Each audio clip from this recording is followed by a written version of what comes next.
Hey, good morning, everybody. It's Rebecca Simon Peter with Spiritual Mojo. 15 minutes to up level your faith, uplift your consciousness, and uphold your spirit.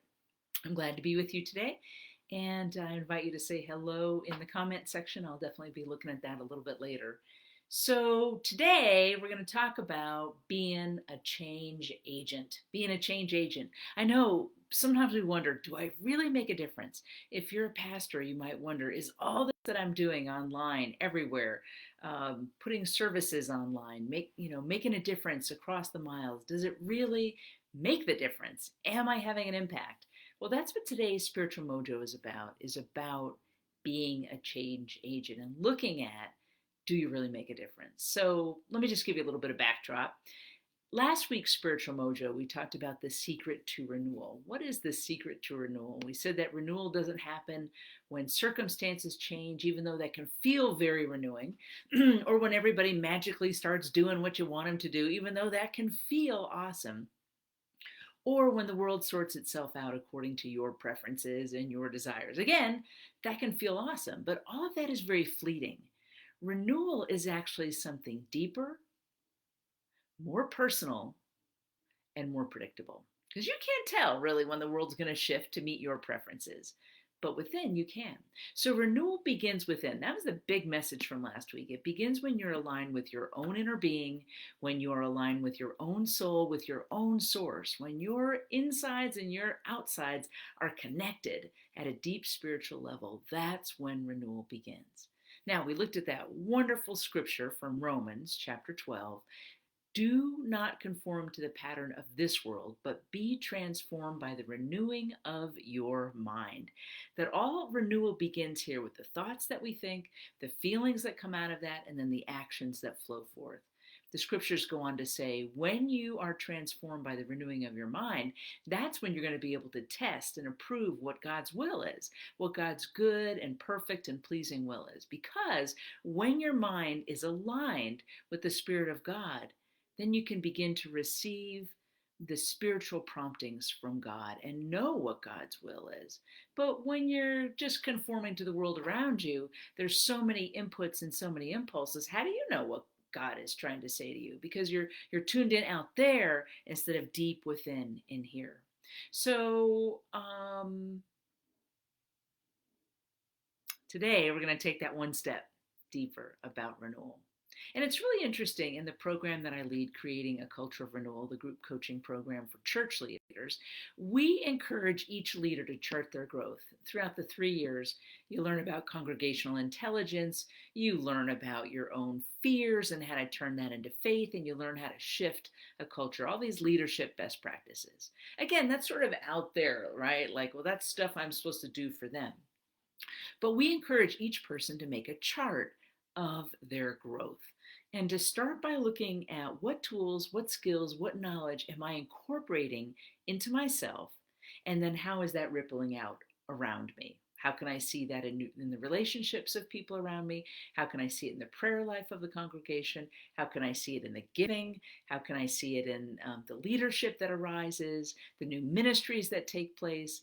But we start by charting within, what's going on within. And the most amazing stuff has been coming out of this.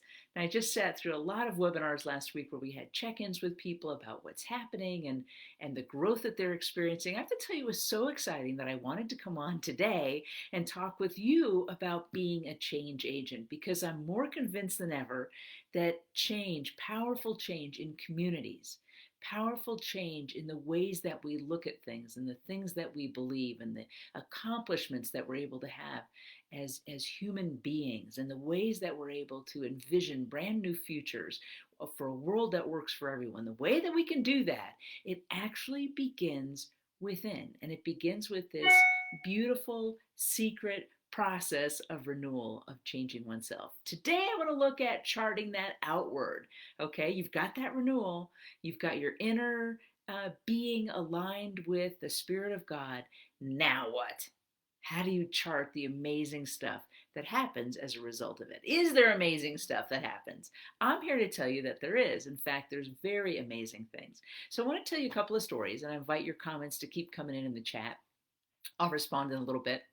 I want to tell you a story about a couple of people, and I'm changing many details. So don't think, oh gosh, I know who this is or I know who that is. You don't. You don't. But there's a story a of a pastor who had been in ministry for a long time and was told that she shouldn't have the qualities that she had. What were those qualities? She was very strong, she was direct with people, and she said what she believed. Well, in her previous work, that sort of behavior was acceptable. She was the CEO of a corporation. They expected that.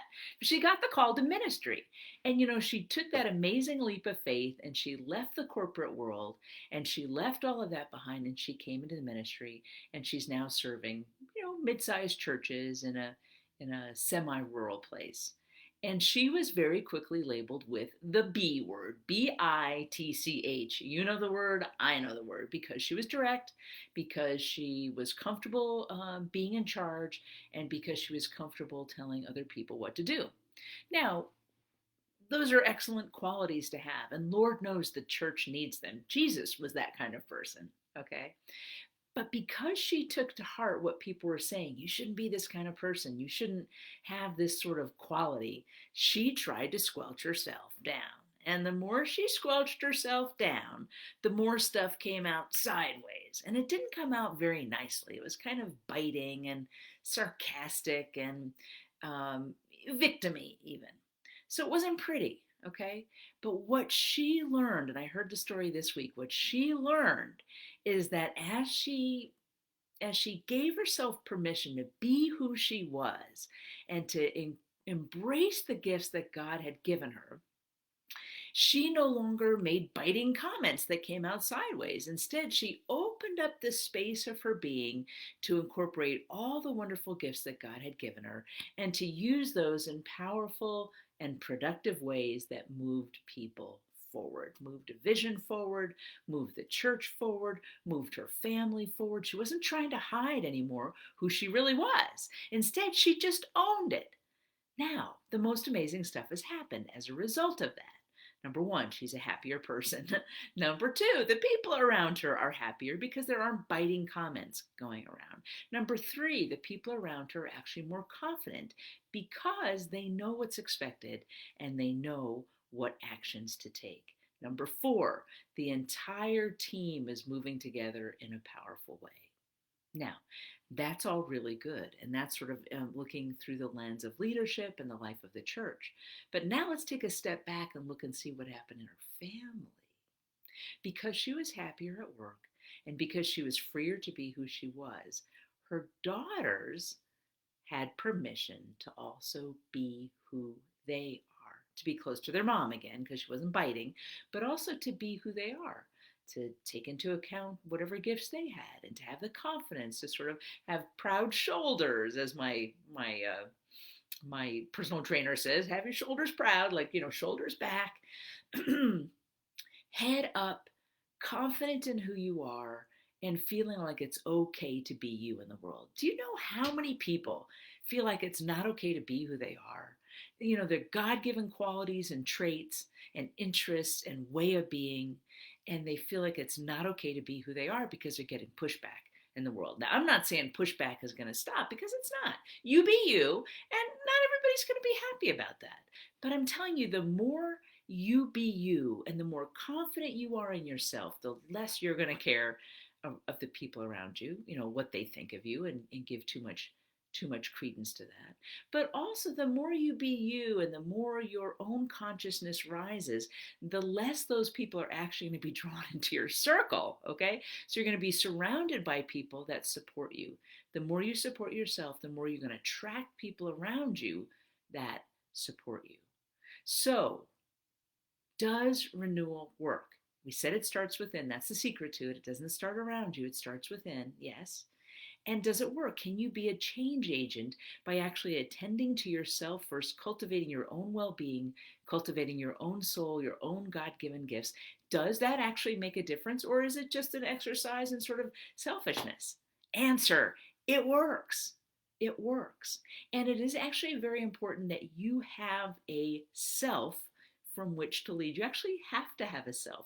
If a person is completely selfless, that leads them into codependency, and that's not a very good place to do ministry from. Even Jesus claimed his self, and he spent time away from everyone else so that he could be with God, to have God pour into his self. He knew who he was. He was confident in that. That gave him the courage to be bold and to be courageous. You too have that permission to have a self, be selfish in the sense of building yourself and elevating yourself. Of course, all of this with God, you're co-creating with God, but so that you can be of service. But again, it begins within. You want to manage what it is that's rippling out from you. You've probably been around folks like this. I have, where they are so selfless, they're mad all the time because they're doing for you, and they're partly in victim and partly in martyr. That's the vibe they put out, and it's really not that attractive. And the kind of people that attracts are people who want to interact with a martyr victim. Ask yourself if that's you. I don't know. That's not me, not anymore. I don't want to be that kind of person. I don't want to attract those sorts of people. I'm actually in the business of raising my own consciousness, my own spirit, again, with God, so that there's this uplift around and people can actually be part of the updraft instead of the downdraft.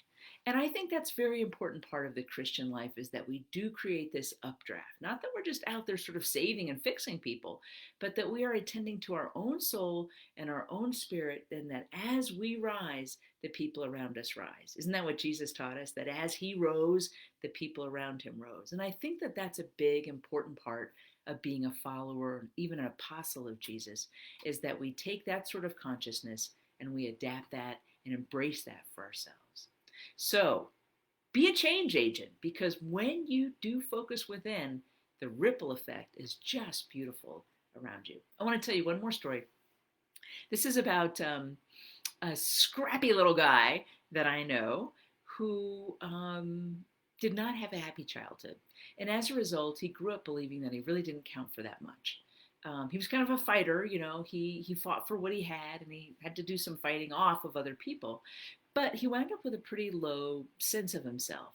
And even though he was a believer in God and he felt that God believed in him, it was really hard for him to embrace, really, within, that he was loved and beloved. And so he did this sort of thing of keeping people at bay, because he kind of always had his dukes up, And as he went through the process of understanding that renewal begins within, and he began to be renewed from the inside out, he did some beautiful spiritual work, he did some beautiful emotional work, he worked on his addictions, and all that work created a lighter, happier, more grounded person, friend of mine.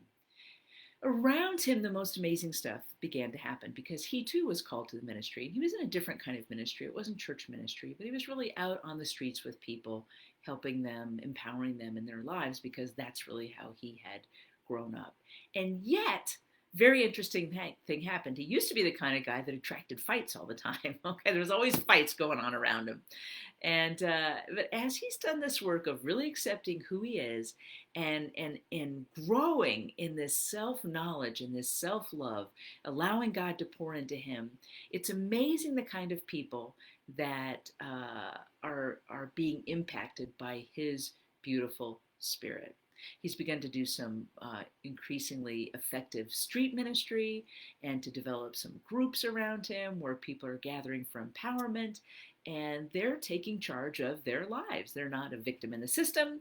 They're not a victim to people who want to fight, but they're really gathering this whole sense of empowerment around them because this one guy decided, as God prompted him, that it was time for him to become from an empowered place rather than a victim place. So two very different kinds of people in very different kinds of ministry, and yet a very similar experience. Understanding renewal begins within, and as I renew, as my mind is transformed and renewed, not by the world, but by being in touch with the Spirit of God, I send out a vibe. There's a ripple effect. I'm a change agent in ways I never could have predicted, couldn't have managed, couldn't have bought, couldn't have predicted. But that's what happens when we allow our minds to be renewed by the Spirit. So, my word of encouragement for you today, oh, and by the way, put stuff in the comments if you're experiencing or have experienced something like that.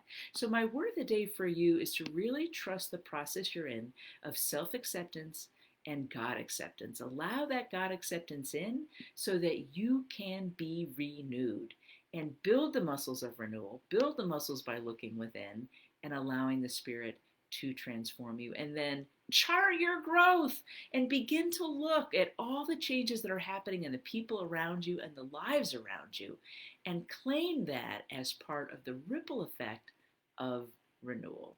I'm so pleased to be with you today. I look forward to our spiritual mojos. I invite you, if you like this video, to share it on your own Facebook page, like it, put a heart, share it around. You probably know some people that are looking to understand if they really make a difference and how they can have more renewal in their life. This video is for them. Make sure they get to see it. Also invite you to go to my website, RebeccaSimonPeter.com, and download the Dare to Dream Like Jesus plan. The Dream Like Jesus plan. Click on Dream Like Jesus. You'll see a place where you can sign up for it, or if you check out any of my blogs, it'll be there on the sideline. And I want you to have that Dream Like Jesus plan because it's really going to make a difference for you and your ministry. Now, starting next week, I'm actually going to be on renewal leave. That's why I've been talking about renewal so much.